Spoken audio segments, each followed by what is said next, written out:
Bom dia, Pai do Senhor, para os meus amados irmãos em Cristo Jesus.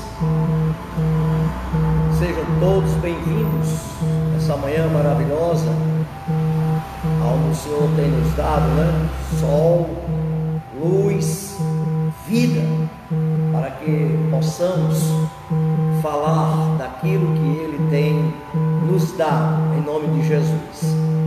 Queremos dizer aos irmãos que estamos fazendo essa transmissão do nosso Templo Novo, aqui na Avenida São João, a primeira esquina logo após o Açaí, aqui por trás do Açaí, Então estamos no Templo Novo.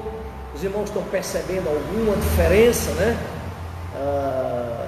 seja de ambiente, seja de alguns ruídos externos, mas é que nós estamos situados numa avenida, e aí tem os carros passando, etc, e é inevitável, Mas o que é mais importante, estamos aqui com os amados, para mais uma vez, estudarmos a lição da Escola Bíblica Dominical.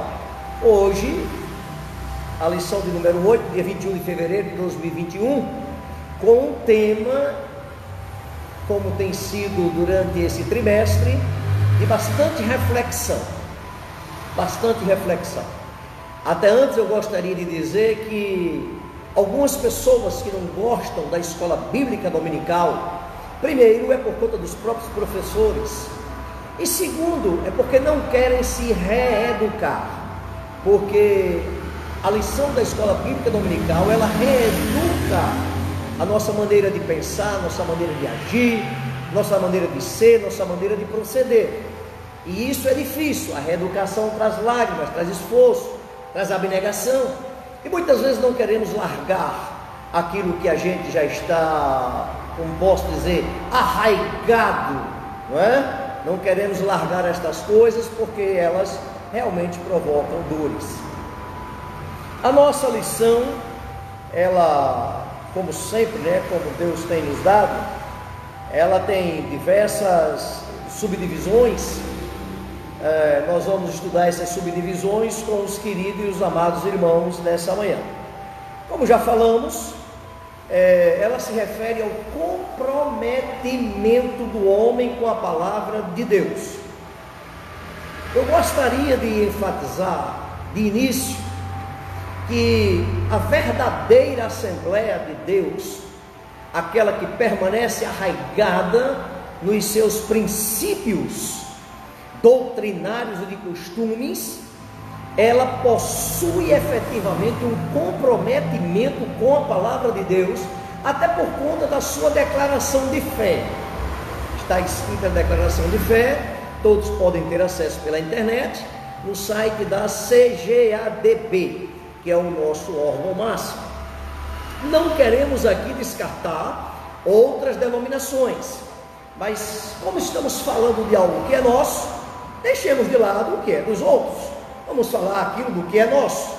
Então, efetivamente, nós procuramos estar 100% embasado na Bíblia Sagrada. Primeiro, em função da sua autoridade. Lá nos meados do ano de 1500, quando houve a reforma protestante, foi escrita uma palavra em latim chamada sola scriptura, ou sola escritura, significando que somente a Escritura, somente a Bíblia é a nossa regra de fé para viver. Isso foi dado por Zwinglio, por Martinho Lutero e outros reformadores da época. Este brado daquela época traz o significado de que somente a palavra de Deus, ela é suficiente para nós, para embasar a nossa fé, embasar a nossa vida, que é a prática da vida cristã, e por meio dela, somente dela, conhecermos a Deus e entender a vontade dele.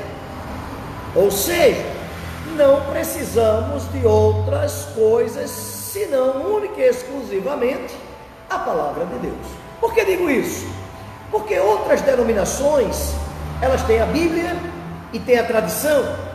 Já outros têm tradução do Novo Mundo e a revista Sentinela. E outros têm a Bíblia e o livro dos Mormons. Ou seja, sempre está existindo algo que queira complementar a palavra de Deus. E alguns dizem necessariamente que ela contém a palavra. Esse contém a palavra está incorreto o termo. Ela é a palavra de Deus. Ela é a única fonte de autoridade espiritual existente para nós. Não há outra possibilidade. Então, o que ela diz, está dito. E o que ela não diz, também está dito. Eu diria assim, porque existem determinados modismos, que nós vamos chegar a eles, que não se compatibilizam com a palavra, ou seja, não existe comprometimento com a palavra de Deus. O outro motivo do nosso comprometimento dentro dessa autoridade bíblica é que ela se torna o nosso fundamento. Existe um movimento pentecostal chamado, ou não pentecostal, chamado cessacionalista. Cessacionistas. O que são os cessacionistas? São aquelas pessoas que dizem que os dons espirituais, principalmente o de falar em línguas, ficou lá na igreja primitiva, que Deus só concedeu aqueles dons espirituais como sendo um reforço para que os apóstolos levassem adiante a obra do Senhor. Ora, nós ainda estamos necessitando desse reforço, mais do que nunca, porque os tempos estão se tornando muito difíceis, à medida que se mistura a palavra de Deus com os modismos que existem e os desmandos que existem aí no mundo. Esses desmandos, inclusive, baseados nas crenças das emoções e dizendo que o canon da Bíblia é aberto, ou seja, não está concluído. Meus amados irmãos, atentemos para aquilo que nos diz o livro de Apocalipse, um dos seus últimos versículos, de que efetivamente,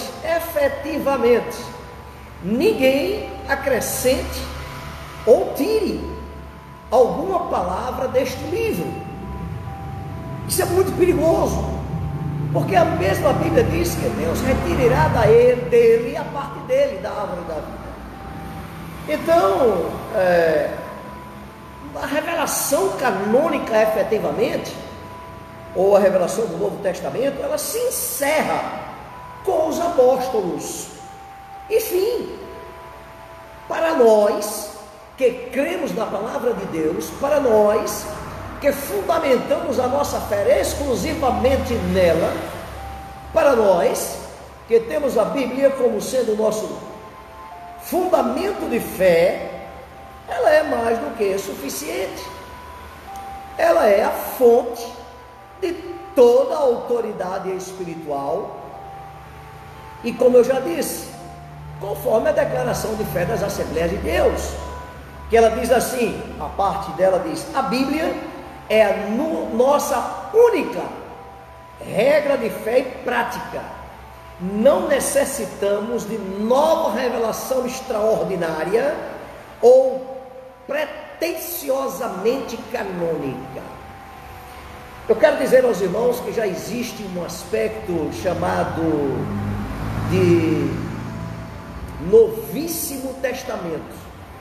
Você poderá dizer, ai misericórdia, mas é um fato.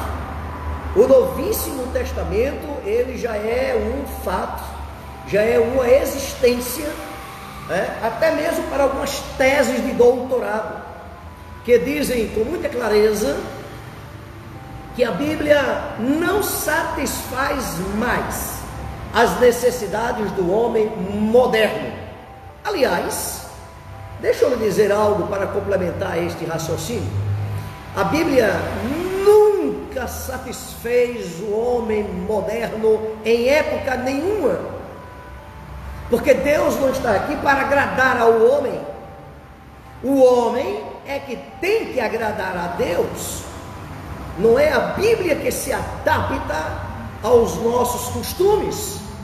São os nossos costumes, as nossas emoções, nossos sentimentos, nossa maneira de pensar, nossas experiências que tem que se enquadrar naquilo que a Bíblia nos diz para sermos. Essa ideia de sermos deístas, o que é a ideia de ser deísta? Deísta é a ideia de que Deus fez o mundo, fez a Bíblia e deixou aí agora a mercê de que cada homem fizesse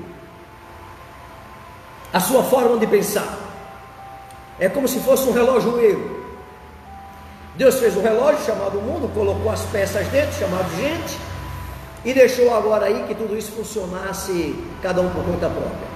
Por incrível que possa parecer, isso é uma adaptação da filosofia humanista, que diz que a vida, vou resumir, a vida é um quadro, e você é quem pinta o motivo deste quadro. Quando na verdade todos aqueles que estão em Cristo Jesus sabem que Deus tem um plano para a vida deles. Não são eles que pintam os seus quadros, mas é o Senhor que dá um novo rumo, uma nova direção, é uma nova vida em Cristo Jesus. Deístas é isso, nós não somos deístas, nós somos teístas. Nós cremos em Deus e procuramos viver conforme a sua palavra. E há um outro detalhe muito interessante que é preciso que atentemos para ele. Nós ainda vivemos os mesmos dons espirituais que os apóstolos. O livro de Efésios fala dos dons ministeriais. Nós ainda vivemos os dons ministeriais. A Bíblia não é para aquele tempo. A Bíblia é para sempre. É ela que nos conduzirá aos céus, à presença do Senhor. Para mim, para você, para nós que somos arraigados, ela é toda a autoridade de Deus na terra. Ele não somente fala pela palavra, mas como ele fala através de sonhos, de visões, de hinos, das coisas mais simples. No entanto, esta palavra, este sonho, essa visão não foge ao parâmetro da palavra dele. Não é um sonho de uma renovação ou de um novo, isso aí bem interessante, né? Recebo uma nova unção. Não. A unção que nós recebemos caiu sobre nós há 2000 anos atrás, lá quando a igreja estava reunida naquele cenáculo e receberam o batismo com o Espírito Santo. De lá para cá nada mudou. A igreja continua firme na doutrina dos apóstolos. Nós vamos examinar esse aspecto de doutrina dos apóstolos. Então, o que nós queremos dizer com essa palavra é que a autoridade da Bíblia para nós ela é mais do que suficiente. Quer ver a prática do dia a dia? Vá para o livro de Provérbios. Quer saber como trata a sua esposa? Vá lá para o livro de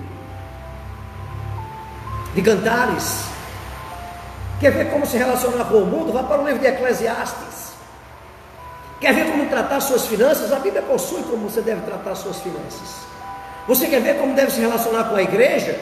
Vá para o Novo Testamento, especificadamente para o livro de Efésios. Então, amados irmãos, ela nos traz de maneira inquestionável não somente o princípio de todas as coisas, como ela nos traz de maneira inquestionável o fim também de todas as coisas. Qual é o interesse de Deus para comigo, para com você, para conosco? Qual é o plano de Deus para nós? O que é que Deus requer de mim e de você? Tudo isso nós encontramos na santa e preciosa palavra de Deus, exclusivamente nela. O zelo pela doutrina, compromisso com a palavra de Deus, tem que trazer zelo pela doutrina. O compromisso pela palavra de Deus traz a compreensão de que ela é a autoridade máxima sobre mim, sobre você, sobre nossas almas, sobre nossas vidas. Segundo ponto, o compromisso com a palavra de Deus traz zelo pela doutrina. Embora a palavra doutrina ele tenha diversas ligações apologéticas, né?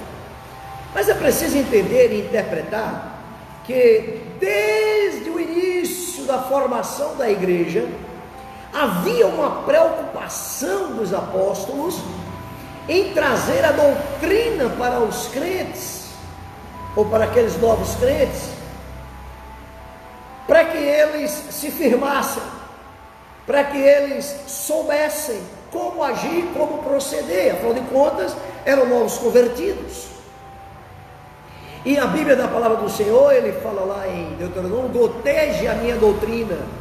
Então ali você vai encontrar as 3 formas do aspecto da doutrina. Vai encontrar a doutrina como gotejamento, vai encontrar a doutrina como chuva fina, finalmente vai encontrar a doutrina como chuva grossa. Existe o aspecto doutrinário para toda espécie de crentes dentro da palavra de Deus. Ora, e os nossos credos? E as nossas confissões? Nossos credos, nossas confissões são produzidos exclusivamente com base na doutrina da igreja. A palavra doutrina, ela vem do latim doutrinar, literalmente significa ensino ou instrução. Esse termo ele apresenta vários níveis de significado, né? No entanto, quando o texto sagrado diz assim, lá em Atos capítulo 2, versículo 42, e perseveravam na doutrina dos apóstolos, significa literalmente que os discípulos permaneciam seguindo o ensino dos apóstolos. A palavra doutrina ali tem um aspecto de instrução, está similar a Deuteronômio capítulo 32, o versículo 2, como nós acabamos de citar. Quando nós falamos de doutrina, nós estamos nos referindo aos ensinamentos bíblicos. Nós extraímos da Bíblia o que ela quer dizer para nós. Detalhe: a Bíblia por si só se explica. Ela não precisa de que eu ou você tenha imaginações para explicar a palavra de Deus. Ela por si só, ela se explica. Daí nós temos aquele adágio cristão que diz: o texto sem contexto é um pretexto. Por quê? Pegar o texto isolado e tentar demandar uma doutrina de um texto isolado, isso é um pretexto, porque a própria Bíblia, ela se autoexplica.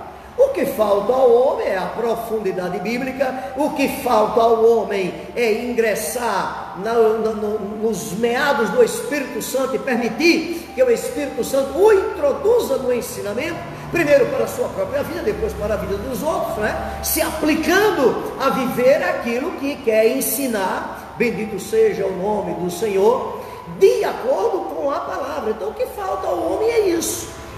Até nos hinos, né? Determinado cantor perguntou a um pastor: eu quero ser um cantor, que curso o senhor me aconselha? Ele disse: bacharel em teologia. O cara disse: não, eu quero ser cantor, não quero ser pastor. Ele disse: não, bacharel em teologia não é para pastor, bacharel em teologia é para todo crente.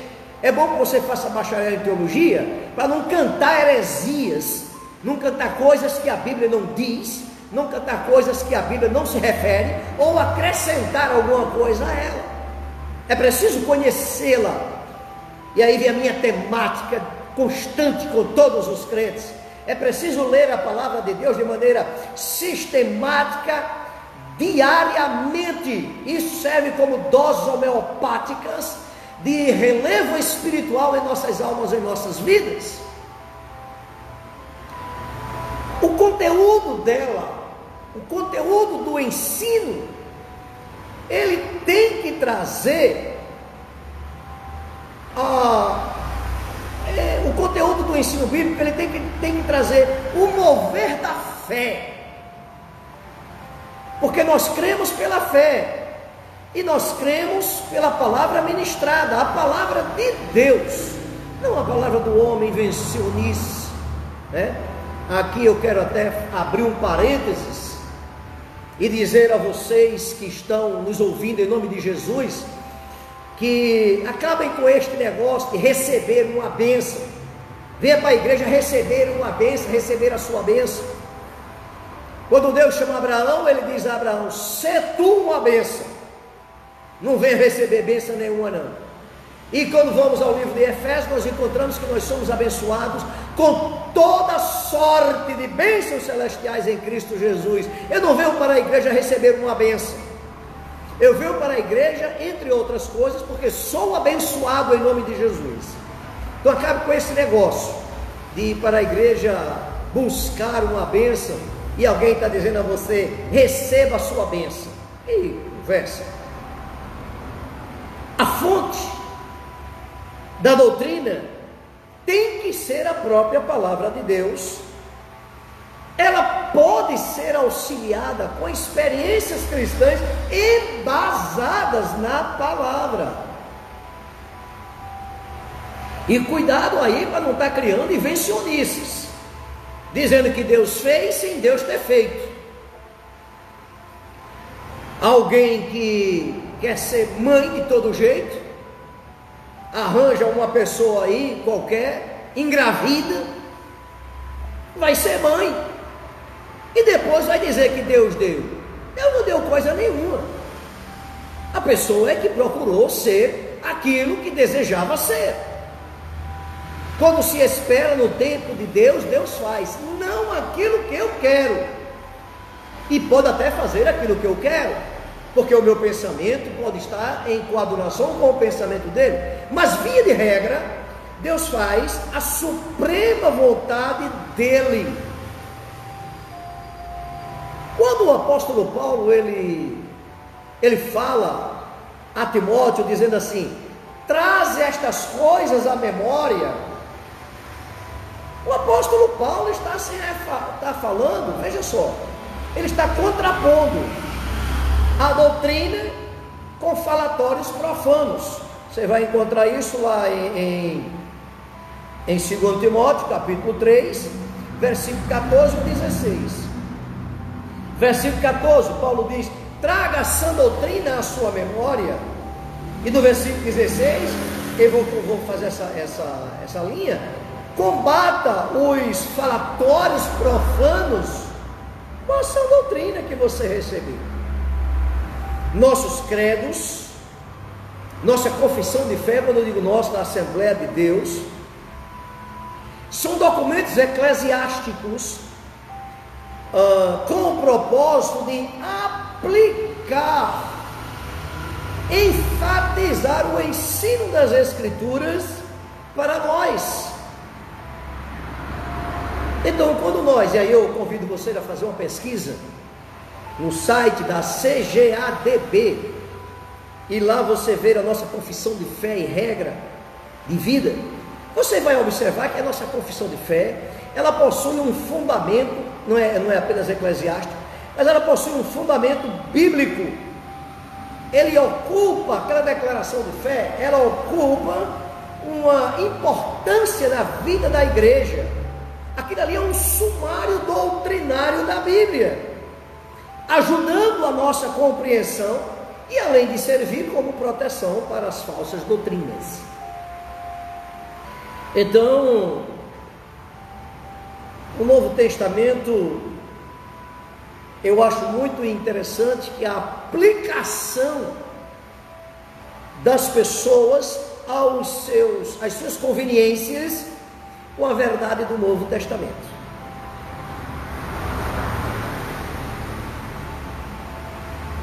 Inclusive aberrações. chegar na igreja e dizer que Deus me autorizou, me deu permissão para o divórcio. Pelo amor de Deus, jamais o Senhor, jamais, e aqui não é uma questão pessoal, é uma questão bíblica, jamais Deus falaria com alguém para deixar o seu cônjuge, jamais, absolutamente jamais. Só há uma possibilidade, isto é, se não houver perdão, porque o perdão se sobrepõe a toda espécie de pecado. É no adultério. É no adultério. Bom, não vou fazer essa aplicação nesse momento, mas muitos desmandos, muitas coisas que diversas denominações vivem, estão fundamentados nos modismos, absolutamente modismos, que vão cair por terra. Entre no manto, isso é modismo. Vem aí canela de fogo, isso é modismo. Receba aí uma nova unção, isso é modismo. Cutuca aí teu irmão ao lado e faça assim, assim, assim, isso é modismo. E diversos outros modismos. Sabe o que é isso? É a falta real da presença de Deus na vida dessas pessoas, que fazem dos cultos um ajuntamento para motivações pessoais. A igreja se junta como família, como casa de Deus, para adorar o Senhor. O Senhor fala, sim. Pode haver o dom de profecia, sim. E quando já estudamos isso na aula anterior, na lição de número 7, cultuando a Deus com ordem, com reverência, com decência. Muitas vezes o ministrante está ministrando e todo mundo está dando glória a Deus, glória a Deus, glória a Deus, glória a Deus. Isso aí é reverência. Quando se ministra, se ouve. Você está em uma sala de aula, o seu professor está lhe ministrando, você cala, ouve e retém. Anota para não esquecer, porque aquilo vai ser fundamental para a sua vida profissional. E o ensino é fundamental para o crescimento da nossa vida espiritual. Aquela declaração de fé, até, me desculpe, até está embasando muito isso, aquela declaração de fé existente lá no site da CGADB, ela inclusive, ela refuta, se você observar direitinho, ela refuta qualquer tipo de ensino que venha a persuadir o homem como centro do culto. O homem está se tornando o centro do culto. Nós estamos trazendo o homem para o centro do culto. Nós estamos fazendo do homem o centro do culto. Nós queremos dizer que os planos de Deus para o homem é assim, assim, assim, e muitas vezes enfatizamos tanto isso, que até ingressamos, ou se ingressa, em modismos.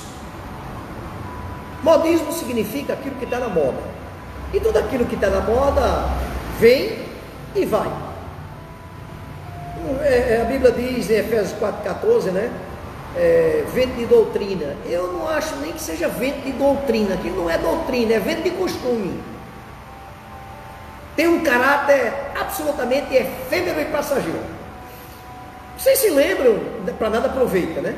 Vocês se lembram da história do Caicai? Dente de ouro, anjo na igreja, e por aí vai. E por aí vai. A pergunta é: deu em quê? Deu em quê? Absolutamente. Já vi pessoas caindo na unção do Espírito Santo de Deus, real, e não aspectos emotivos. Com o Senhor não existe aspectos emotivos, porque os nossos sentimentos e as nossas emoções são contaminadas pelo pecado. Isso está no culto de instrução da semana passada. O apóstolo Paulo, ele dá a Timóteo 3 frases, ou uma frase, que podemos isolá-la em 3 partes distintas, concernente à palavra de Deus. A primeira, ele diz assim: procura apresentar-te a Deus aprovado. Atenção, em nome de Jesus. Não procura te apresentar para a igreja, não procura te apresentar para o teu irmão, não procura ser um dirigente do culto, não procura ser aquela pessoa que está abençoando, está fazendo isso, está fazendo aquilo. Procura apresentar-te a Deus aprovado. Isso significa você estar absolutamente reconhecido por Deus e pela igreja. Não precisa você se apresentar, não. O Espírito Santo lhe apresenta. O Espírito Santo testifica no coração, na alma e no espírito, se as palavras que eu ou você estão pregando, ministrando, verdadeiramente provém de Deus. E aí a emoção morre.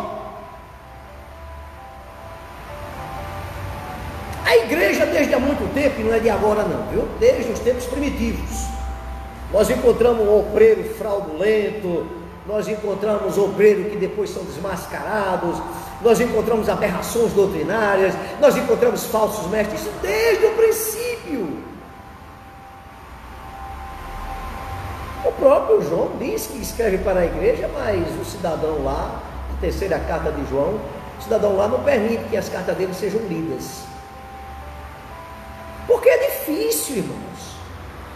O caminho é estreito, irmãos. O caminho largo não pertence à igreja, não. A verdadeira igreja, o caminho dela é estreito. E a verdadeira doutrina, ela corrige. A verdadeira doutrina não preciso dizer que você está errado, não. A verdadeira doutrina, ministrada pela palavra, fundamentada na palavra de Deus, vai mostrar o quanto você está incorreto. E você crê no Senhor Jesus Cristo, porque aquilo que eu estou ministrando para você advém da palavra. E a fé é pela palavra, e ouvir a palavra de Deus. E não aquilo que você gostaria de ouvir.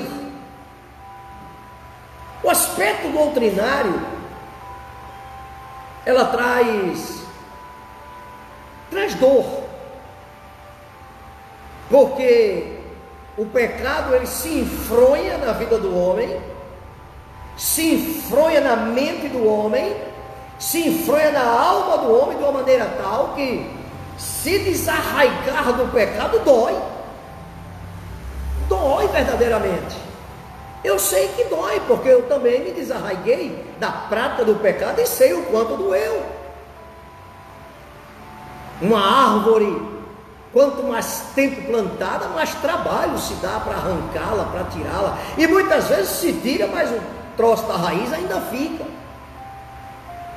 Isso é o pecado, e o pecado não é uma questão de fazer ou deixar de fazer, não.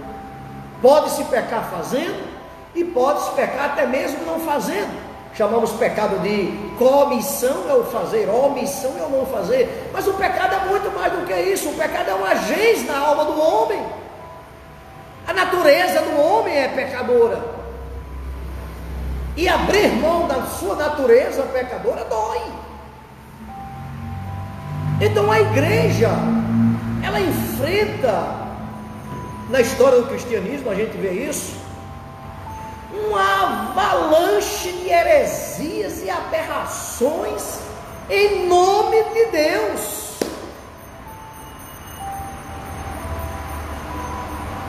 E Jesus diz que se ele não abreviar aqueles tempos, até os escolhidos seriam enganados. porque é realmente isso. Interessante que quando o apóstolo Paulo ele diz, procura apresentar-te a Deus aprovado, entenda isso,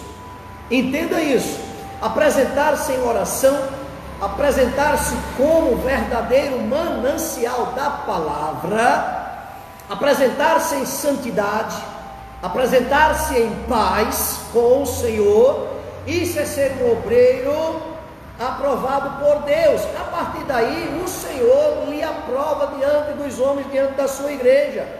Aí ele continua dizendo, como obreiro, que não tem do que se envergonhar. E aí vem uma palavra interessante, que é a palavra obreiro, que significa toda espécie de obra e trabalho. Então aquilo não é somente para o pastor, não. O significado de obreiro no Antigo Testamento ele é muito amplo. Aquilo é para todo o crente. Quando você faz algo para a igreja, me permita, quando você limpa a igreja, varre a igreja, ornamenta a igreja, quando ninguém reconhece, isso na verdade está lhe fazendo um obreiro aprovado, de que não tem que se envergonhar. Você não tem que receber um encargo, nenhuma função na igreja para ser obreiro, em absoluto. Você deve exercer aquilo que está no seu coração em relação à igreja. O termo obreiro ele é muito genérico e ele é afeto a todos os cargos e funções dentro da igreja, do pastor ao não pastor, ao congregado. Ele é afeto, ele se dirige a todos eles. O obreiro é um trabalhador do campo. Tem trabalhador de campo que serra árvores enormes. Tem trabalhador de campo que faz a colheita, colhe os tomates, colhe a fruta e a verdura. Tem trabalhador de campo que os planta. Tem trabalhador de campo que os arou primeiro. Tem um trabalhador do campo que abriu os sulcos para a água correr.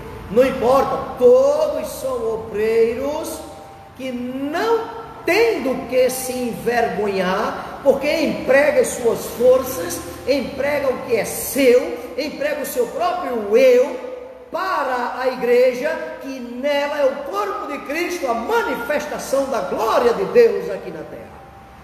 É a igreja.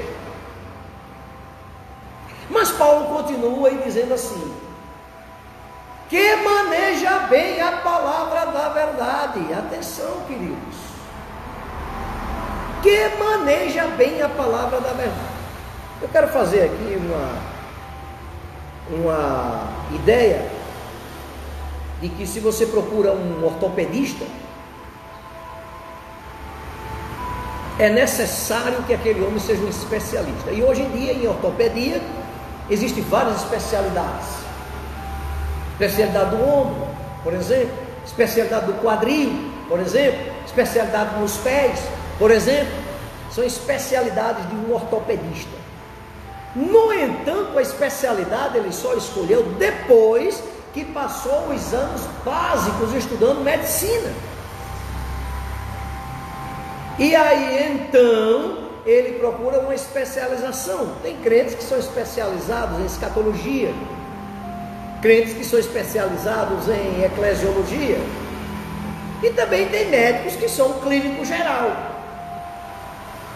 O crente ele tem que ser esse clínico geral, mas para ele ser esse clínico geral, ele precisa conhecer bem a palavra da verdade. E atenção, o termo manejo que Paulo utilizou. Manejo significa cortar em linha reta. Quem maneja bem a palavra da verdade, ele está usando-a de maneira correta, reta e integral.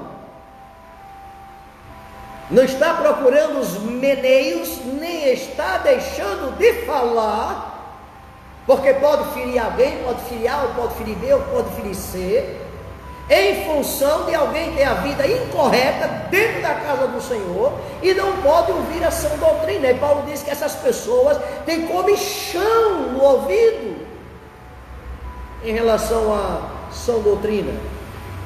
Essa palavra manejar é uma palavra rara no Novo Testamento, e ela só aparece 2 vezes, né? Só aparece 2 vezes. O emprego do apóstolo Paulo dessa palavra é, como nós podemos dizer, é um emprego metafórico. Ele usa manejo como uma metáfora, né? É como se ele estivesse dizendo que o trabalhador do campo, ele maneja bem a palavra da verdade. O trabalhador do campo, ele não tem do que se envergonhar. O trabalhador do campo, ele está sabendo exatamente o que ele está fazendo. No fundo, o que o apóstolo Paulo está dizendo a Timóteo, e aí vamos trazer por inferência, sem ferir a palavra de Deus, que Paulo está preocupado com o ensino correto da palavra de Deus, baseada numa exegese sólida e que tenha aplicação, atenção, aplicação para edificação espiritual da igreja e não do indivíduo. Aplicação espiritual para crescimento da igreja. A igreja cresce como um edifício e não como indivíduo. Amém? Quando eu fiz meu curso de bacharel em teologia, eu vi uma palavra do meu professor de homilética e de exegese, que era o mesmo, e ele dizia assim: o púlpito só é mistério para a aplicação da palavra de Deus. Só. Exclusivamente só. Não se usa púlpito para azar. Não se usa púlpito para indiretas. Não se usa púlpito para desabafo. Não. Púlpito não é palanque. Púlpito é um local consagrado. Púlpito é um local que foi consagrado para os ministros da casa do Senhor engolirem suas emoções, engolirem os seus eus e ministrarem a genuína palavra de Deus. Amém, meus queridos? Então, efetivamente, ela não é motivo, o púlpito não é local de desabafo. O ensino da sã doutrina, para que ensinemos a sã doutrina, nós temos efetivamente que aprender a palavra de Deus. Nós temos uma vida de andar, uma vida de estudar, uma vida de aprender com outras pessoas, das quais vivem e são testificadas pelo Espírito Santo de que vivem efetivamente essa palavra. E a grande pergunta que podemos responder nesta manhã é: por que é que eu devo me comprometer com a palavra de Deus?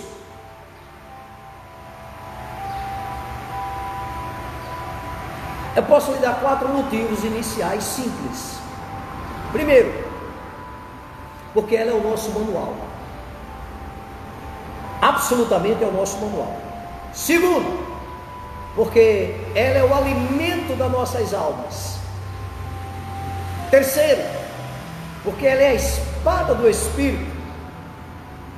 Eu posso dizer como quarto que não existe no mundo nenhum livro igual à Bíblia.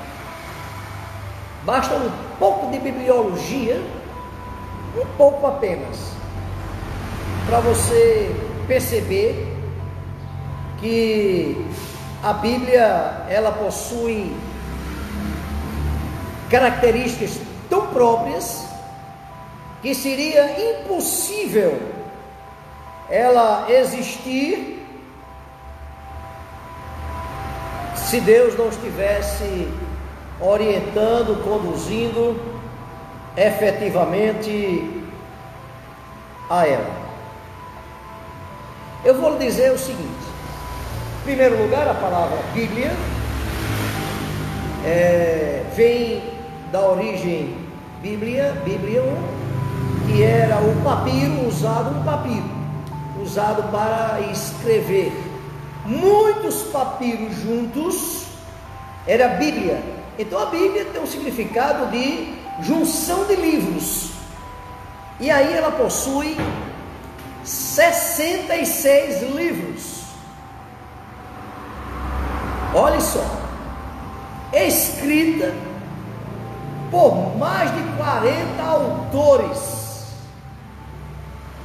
num período de mais de 1.600 anos, 1.600 anos, escrita em 3 idiomas diferentes: hebraico, aramaico e grego.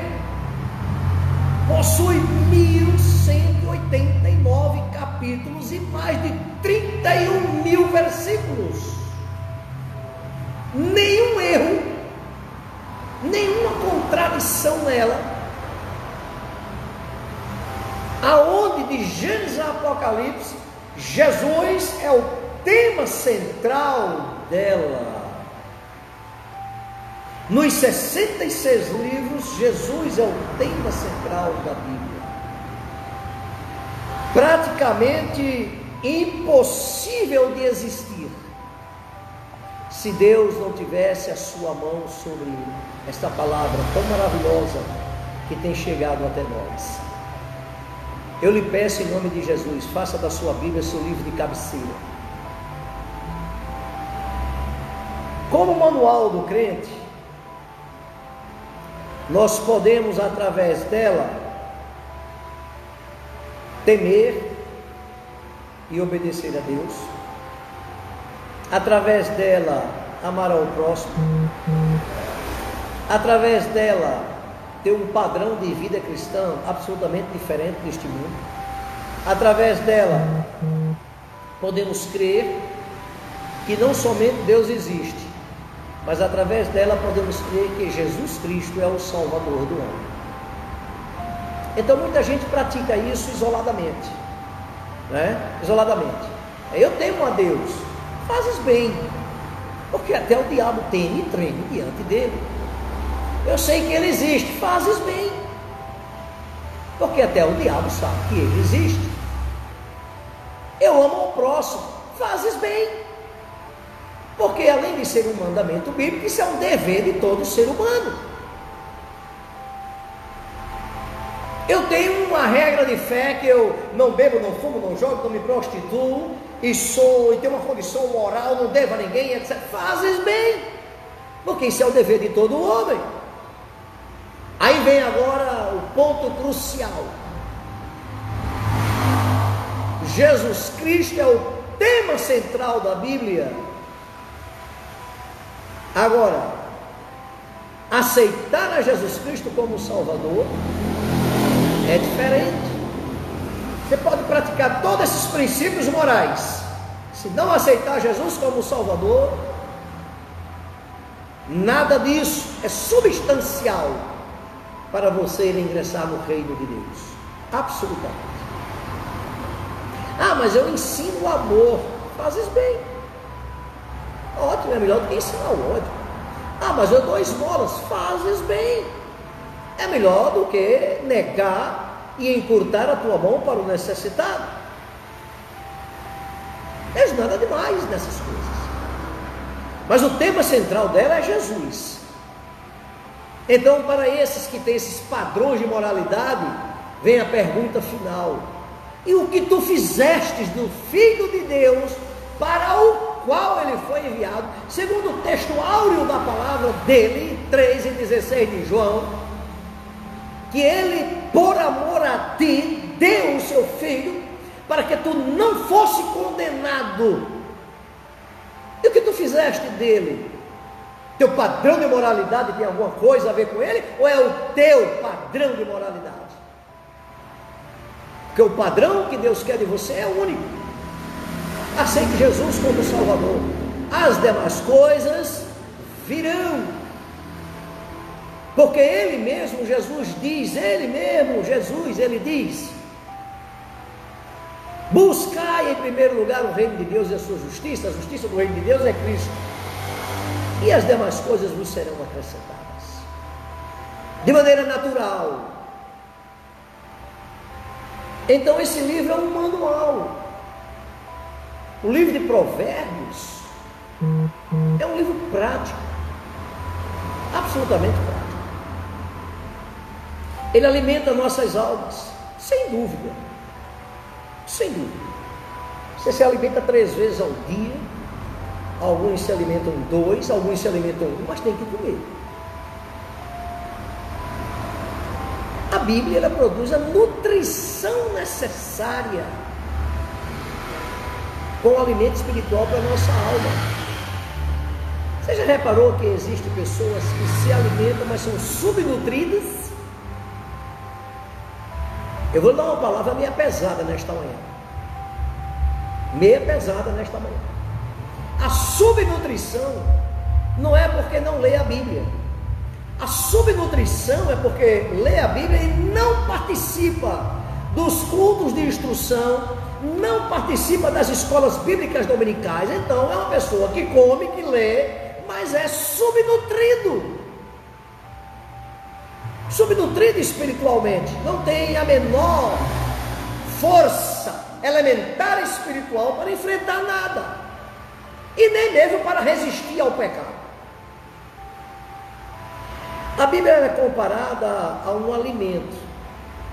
O texto de 1 Pedro capítulo 2, versículo 2, ela fala inclusive da abertura de apetite, né? Ele diz assim: desejai afetuosamente, como meninos novamente nascidos, leite racional, não falsificado, para que por fé vades crescendo. Então existem 2 leites aqui, né? O que não é racional, é emocional, e o falsificado. Aqui está escrito, né? Como a espada do Espírito, ela parece que são uma vez apenas no livro de Efésios. E interessante é que toda a armadura cristã é de defesa, exceto a espada do Espírito, que é a única arma de ataque. Fortalecei-vos na palavra, que é a espada do Espírito. Ou seja, o Espírito Santo só age de conformidade com a palavra. Não há possibilidade do Espírito Santo de Deus agir na vida de ninguém fora da palavra. Segui a paz com todos e a santificação, sem a qual ninguém verá ao Senhor. Já explicamos sobre isso a respeito de santificação, que alguém leva para o lado negativo do não fazer, do não, quando a santificação efetivamente tem seus lados positivos muito maior do que seu lado negativo. Seguir a paz com todos tornou-se um preceito para toda forma religiosa. Mas a santificação, ela só é possível com o novo nascimento. Não é no beber, não fumar, não jogar, não se prostituir, não dever, não fazer isso, não fazer aquilo, que o torna santo. A santificação provém do novo nascimento, aonde ela existe de maneira instantânea ou temporal, rápido, pelo sangue de Jesus, como ela existe de maneira progressiva, e ela vai existir de maneira eterna quando nós chegarmos no céu. Então, não é uma questão mera de comportamento. Apenas não. É uma questão de estar em Cristo Jesus. A santificação de Cristo Jesus nos santifica, e por Ele nós somos santificados. Então, fora de cogitação, qualquer forma de comportamento humano que venha justificar ser bonzinho, como se isso fosse a porta para entrar no reino de Deus. E finalmente, como eu já disse nessa manhã, ela é um livro, é impossível a Bíblia ser invencionista, absolutamente impossível. Um livro escrito em mais de 1.600 anos, por mais de 40 pessoas, em 3 idiomas, cujo tema central é uma pessoa só, é impossível. E quando a gente fala que a Bíblia não possui nenhum erro ou contradição, as pessoas vêm encontrar na Bíblia erro gramatical. Encontrei um erro gramatical aqui. Encontrei o livro de Efésios com Z, em vez de ser, então essa Bíblia está errada.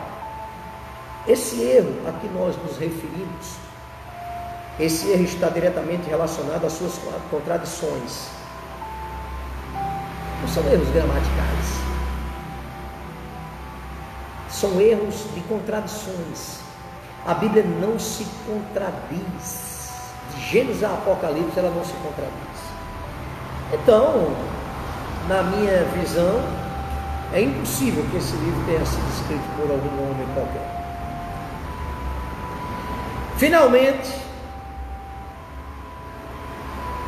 a Bíblia, o meu comprometimento, ou o seu comprometimento com a Bíblia, com a palavra de Deus, é caracterizado pela preservação do verdadeiro pentecostalismo. E como se não bastasse, Deus conhece aqueles que o servem segundo a luz da sua palavra. Não é simplesmente dizer que serve a Deus, servi-lo segundo a luz da sua palavra, inerrante, infalível, completa, e nela expressando a vontade dele para toda a humanidade. Então permita, meu querido e amado ouvinte, seguidor da nossa DEB oficial, graças a Deus por isso, queremos chegar a 1.000 ou mais de 1.000 seguidores, o que é difícil, porque ninguém está preparado, para ouvir a palavra de Deus de maneira íntegra, como ela é, sem desvio, de maneira reta, concreta, direcionada, muitas vezes ao seu próprio coração, lhe ferindo, é verdade, mas a palavra de Deus, ela fere e também ela cura, ela sara as feridas. Então, meus amados, aonde você, nesse ensino bíblico, aonde você não é o tema central das nossas ministrações, o tema central das nossas ministrações, a DEB, ela é caracterizada por ser cristocêntrica. Do princípio ao fim do culto, ela é cristocêntrica. Ela não tem modismos, ela não traz o homem como centro do seu culto. Ela é absolutamente cristocêntrica. Que Deus nos abençoe, que o Senhor nos ajude, que Deus nos dê a graça necessária para vivermos, para lutarmos, para sermos cristãos à luz da palavra de Deus. Para isso você precisa ler de maneira sistemática, cronológica e diária, porque senão você não vai ter entendimento do que está escrito. E frequentar, para não ser um crente subnutrido, os cultos de doutrina e os cultos de escola bíblica dominical. Que o Senhor vos abençoe, que Deus vos guarde, que Deus ajude nessa caminhada espiritual até a volta do nosso Senhor e Salvador Jesus Cristo. Hoje à noite vamos fazer o possível para transmitir o culto das crianças ao vivo no Instagram, que vai ficar lá gravado. Como também na próxima quarta-feira estaremos aqui com os irmãos no culto de instrução, trazendo a ministração, o ensino da palavra de Deus, exatamente como ela é, sem distorções e sem modismos. Que Deus vos abençoe e lhes dê uma semana de paz, na presença do nosso Senhor e Salvador Jesus Cristo, em nome de Jesus, amém.